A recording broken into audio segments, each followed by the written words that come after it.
La peur est au centre de bien des préoccupations. Tantôt phobique, tantôt panique, ou quelquefois non fondée, la peur est partout. Elle nous stresse, nous envahit et nous colle à la peau. Pourquoi se montre-t-elle si envahissante, si incontrôlable? Qui est-elle pour nous faire trembler ainsi? Palpitations, sueur froide, maux de ventre ou d'estomac, elle nous met dans tous nos états.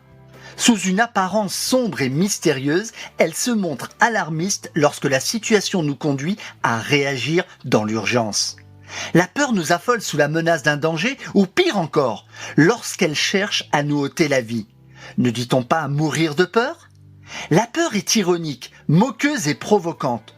Par surprise, elle nous paralyse. En un clin d'œil, elle nous affole, nous fait trembler, puis chavirer jusqu'à nous faire tomber. Et pour nous retourner le cœur, elle transforme nos émotions en montagnes russes.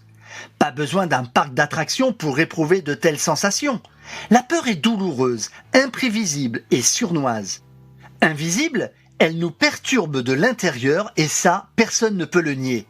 Sa présence nous oblige souvent à faiblir, à renoncer ou à accepter. Et si tout cela faisait partie du jeu? Alors comment faire lorsqu'elle débarque dans votre vie et chamboule tout? Comment faire lorsque notre état général est la conséquence de phobies non fondées? Comment se libérer de ces angoisses? Mais à bien y réfléchir, la peur est-elle vraiment ce qu'elle prétend, ou plutôt celle que nous pensons qu'elle est? Et si nous cherchions à faire plus ample connaissance? Peut-être que la peur n'est pas ce qu'elle prétend. Ne cherche-t-elle pas à nous faire passer un message? Si nous passions à côté de quelque chose de bon en acceptant son invitation, si le meilleur de nous disparaissait au contact de la peur, aussi effrayante soit-elle, est-ce bien nécessaire de lui attribuer tant d'importance? Et si nous nous en moquions, si nous étions capables de lui faire face? Peur, dis-moi, qui es-tu vraiment? Je m'en souviens parfaitement. C'était en septembre 2011 à Rimini en Italie. Près de 8000 personnes de toutes nationalités s'apprêtaient à marcher sur le feu lors du séminaire Unleash the Power Within d'Anthony Robbins. Une rencontre exceptionnelle ayant pour thème « Libérer votre pouvoir intérieur ». Une promesse unique, un rassemblement incroyable et un scénario parfaitement orchestré par une équipe de volontaires soucieux de nous accompagner dans la libération de nos peurs. Car c'est bien de cela qu'il s'agissait ce soir-là. Nous étions plusieurs milliers, entassés par petits groupes sur le gigantesque parking de la salle de conférence.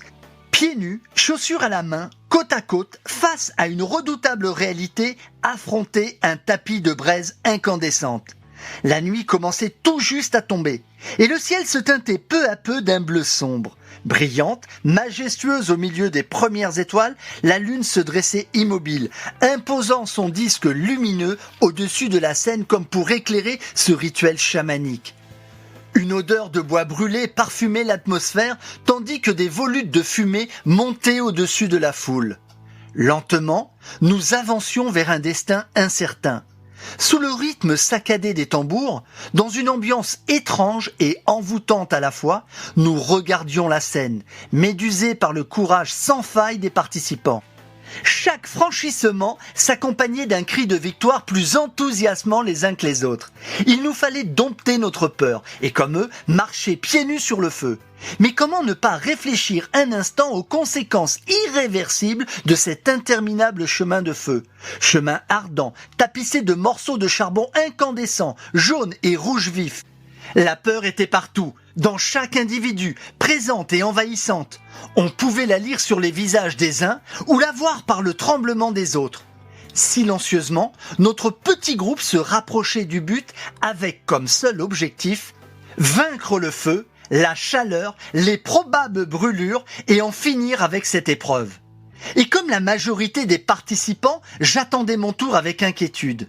Plus l'heure avançait, plus je me rapprochais du brasier ardent. J'étais consterné. Je n'osais avancer de moi-même, mais poussé par le groupe, je me dirigeais timidement vers ce feu de l'enfer. En ressortirais-je grandi? Entre angoisse et sérénité, je ne savais plus que penser. D'un côté, j'avais peur de me brûler dans d'horribles souffrances, mais de l'autre, je me sentais confiant car je voyais bien que mes petits camarades réussissaient l'exercice. Toutefois, le doute s'emparait de mon esprit, sous l'effet pervers de la peur. Je pouvais tout arrêter, faire demi-tour et renoncer. Rien ni personne ne m'y obligeait. Mais quand arriva mon tour, les équipiers me demandèrent si j'étais mentalement prêt à agir. Puis, me rappelèrent de visualiser un nuage de coton et de marcher d'un pas ferme sur la neige. Alors, reprenant mes esprits, cherchant à me raccrocher à la raison, je m'exécutais. En une fraction de seconde, sans réfléchir ni me poser de questions, je me lançais d'un pas déterminé dans le brasier incandescent. Et là, rien. J'avançais sur le feu sans en ressentir la moindre douleur. J'éprouvais une curieuse sensation. J'entendais le charbon de bois qui craquait en s'écrasant sous le poids de mes pas. Je vivais comme dans un rêve éveillé. Je me sentais à la fois acteur-marcheur et spectateur de ma propre expérience. Le temps semblait s'écouler différemment. Les sons extérieurs devenaient plus sourds. D'un côté, je cherchais à ressentir la chaleur du brasier, tandis qu'une autre partie de moi constatait avec surprise que tout s'effectuait sans la moindre difficulté. Je marchais sur le feu. Oui, je marchais sur le feu comme un héros traverse l'enfer. J'étais stupéfait. Lorsque j'arrivais sur le bitume et que l'on m'arrosait les pieds d'eau fraîche, je compris que je ne rêvais pas. Je venais de franchir les 5 ou 6 mètres de cette fournaise crépusculaire. D'un cri tribal, les bras en l'air, j'honorais ma victoire. J'avais vaincu ma peur, celle de marcher sur le feu. J'étais fier et heureux à la fois, fier de l'avoir fait. Durant quelques secondes, j'avais le sentiment d'être invincible. J'avais vaincu la peur et toutes celles à venir. Et pour la première fois, je me sentais fort. Alors je vous le dis, mon 4e conseil est sans appel. Il faut apprendre à ne pas trop réfléchir afin de maîtriser ses peurs parce que les peurs sont inhibitrices. Vous l'avez compris, les peurs vous empêchent d'agir positivement. Les peurs sont des émotions malveillantes, ennemies de toutes les actions positives. Les peurs sont les plus puissantes stimulations qui fragilisent votre esprit et transforment vos idées en pensées négatives. Les peurs vous empêchent d'agir et de réagir. Elles vous réduisent à la soumission et finissent par vous appauvrir. Et maîtriser ces peurs, ce n'est pas être sans le doute. Ce n'est pas non plus accepter l'échec comme une fatalité. Il y a toujours une partie de votre cerveau qui vous dit « Oh, je vais y arriver !» et une autre qui vous dit « Peut-être que je ne vais pas y arriver !» Comme dans l'expérience que j'ai vécue à travers la marche sur le feu. Et donc vous êtes dans l'hésitation. Et c'est ça le pire. Vous hésitez, vous procrastinez. Et au final, vous renoncez. Si j'avais écouté cette petite voix qui me disait « Peut-être que tu ne vas pas y arriver », alors je n'aurais probablement jamais franchi cette rivière de feu. C'est parce qu'au moment fatidique, j'ai vidé ma tête, j'ai cessé de réfléchir et je suis passé à l'action que tout s'est déroulé sans embûche. J'ai surmonté mes doutes et dépassé mes peurs. Si je l'ai fait, chacun de vous pouvait le faire.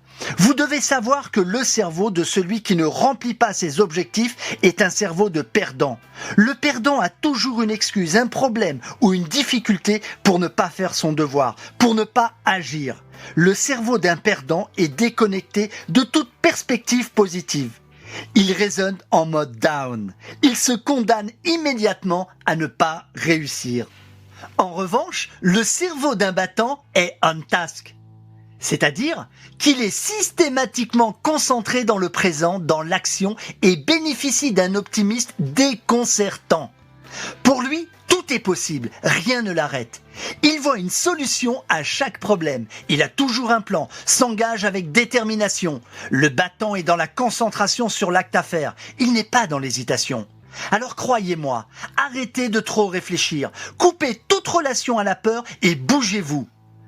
Pour cette nouvelle journée de Coaching Express, mon 4e conseil est « Apprenez à ne pas trop réfléchir afin de maîtriser vos peurs parce que les peurs sont mauvaises conseillères. » Alors pour vous aider à vaincre vos peurs, je vous propose d'écouter et de réécouter le programme audio que j'ai spécialement préparé pour l'occasion.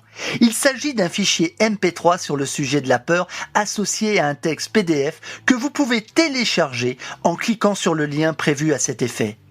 Bien entendu, j'attends vos commentaires avec impatience. Dans la prochaine capsule sonore, nous conclurons ce programme par le 5e et dernier conseil intitulé « Puiser de l'énergie dans la défaite ». À demain.